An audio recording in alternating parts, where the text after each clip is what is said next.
name is Alex Klimoski. I was born and raised in New York City, so I've always been interested in architecture and the built environment. I got my undergraduate degree at Cornell University, where I studied design and environmental analysis.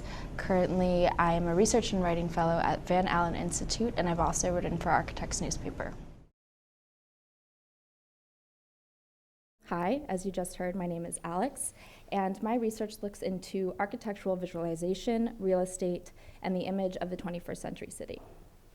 I'd like to start off then with this image, a still from the groundbreaking ceremony of Hudson Yards, one of the largest real estate developments in US history, and perhaps the biggest city planning legacy of former Mayor Bloomberg's 12-year administration.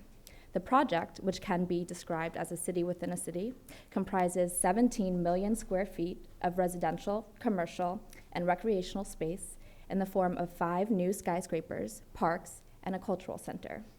Once complete, an anticipated 24 million people will visit Hudson Yards each year. Here, Bloomberg speaks in front of a large, photorealistic image of an unfamiliar skyline, the future Hudson Yards site. He states, "A writer once said that the New York skyline embodies our city's grace and swagger, creativity, and hard labor. It's also a symbol of the fact that in the race for global competitiveness, New York stands alone." He then goes on to declare Hudson Yards the future of New York. Stephen Ross, the project's developer, decrees, "We are now taking renderings to reality." Yet how does this image translate into the physical realm? What do architectural renderings of major real estate projects say about city building, a term I define as a mixture of urban planning, architecture, and design?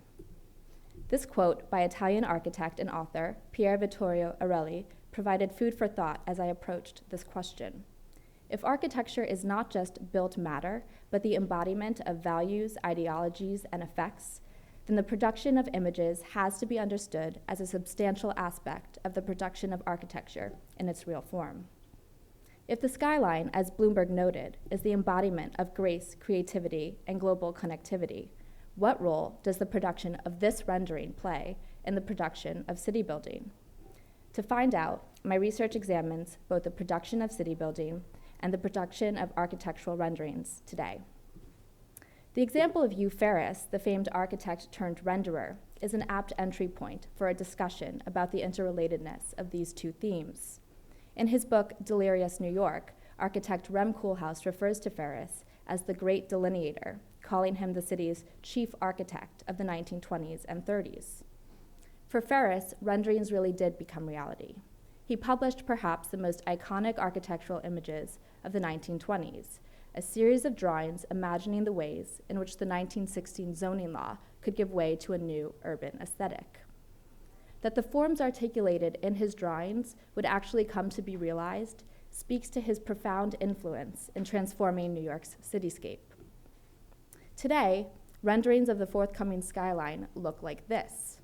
Unlike Ferris's charcoal drawings, this rendering is hyper-real. It appears so realistic it could be mistaken for a photograph, lending it a certain air of permanence. It is a declaration rather than a suggestion.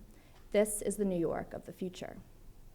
Whereas draftsmen like Ferris were considered the extension of the architect's mind, hand, and heart, the role of delineator has shifted to those of specialized rendering firms, such as D-Box, Visual House, and Volley Studio, just to name a few.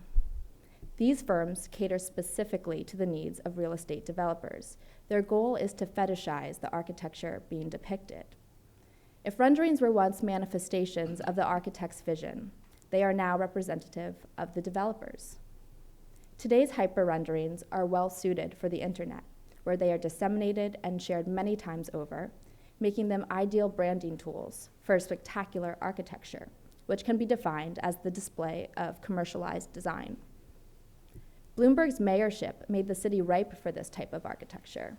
For some, he resembled more a CEO than a mayor, with the city itself being a product rather than a place for lifelong dwelling. Indeed, the foundation of Bloomberg's city building efforts focused on improving New York's standing within a late global capitalist system.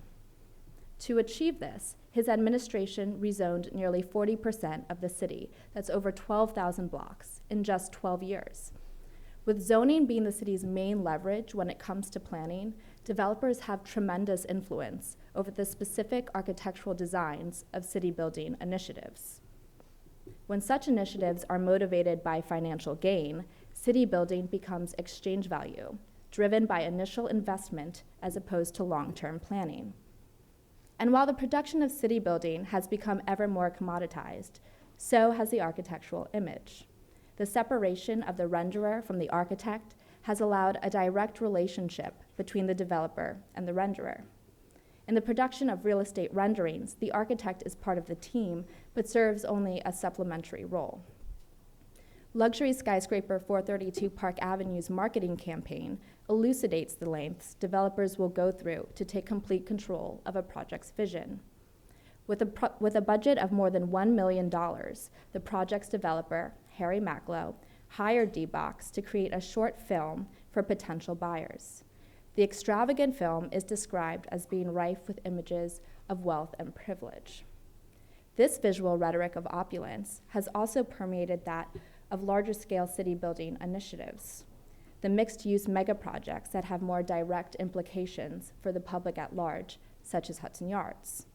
And while Hudson Yards is being heralded by the city as the new heart of New York, a neighborhood with quote-unquote something for everyone, it is being marketed as a luxury good. Ultimately, this is the vision of related companies, the project's developer, and not the city's. Over a dozen renderings commissioned by Related are available for download on the project's website, each suggesting a tone of affluence. These renderings have been widely propagated across various media outlets, from the New York Times to architecture blogs such as ArcDaily. The news editor of ArcDaily underscored the importance of sexy architectural renderings for online media, stating that on the internet, visuals are everything. These sexy images are often loaded with visual cliches, such as flocks of birds, abundant greenery, and clear blue skies, an amalgam of people figures or scalies, and even Alexander Calder sculptures. Oftentimes, these appropriated images, known as entourage, are taken from the same databases, further fueling the appearance of certain tropes and truisms. These entourages suggest a particular culture, mood, or socioeconomic status. They act as signifiers of meaning, hinting at a vision of society that builders wish to construct for our future. Related has been criticized for the entourage choices it specifies to visualization firms, with one renderer commenting that they always want it to be perfect weather at the perfect time of day with perfectly attractive people filling the image. A fact that is clearly gleaned from this rendering, one of the most circulated from the Hudson Yards suite. In this view of the public plaza, stylish women mill around, while men in suits are pictured ostensibly walking to and from their places of work, an image that reinforces dated gender stereotypes rather than pushes a progressive 21st century agenda. The apparent racial makeup and socioeconomic status of these scalies stands in stark contrast to the mission statement put forth by both Related and the city, that Hudson Yards is a place for everybody. As seen from the renderings, Hudson Yards is not so much a neighborhood as it is a commercial playground. Now, by learning about contemporary rendering culture in light of city planning politics, what has been uncovered in my research is a shift in the architects, the renderers, and the city's relationship to the dominant structures of power. The age of Hugh Ferris represented a time when it was the architect's vision that reigned supreme. The Robert Moses year signaled the high point of public works projects and a big government approach to city planning. Today, perhaps more than ever, city building can be defined by the interests of big business. And it is not just city building that private interests control. Now, too, they control the image of the future city. Images of the cityscape, ones that are circulated through online media, marketing materials, print publications, and more, are actually hyper-realistic expressions of the dominant capitalist ideology. Thank you.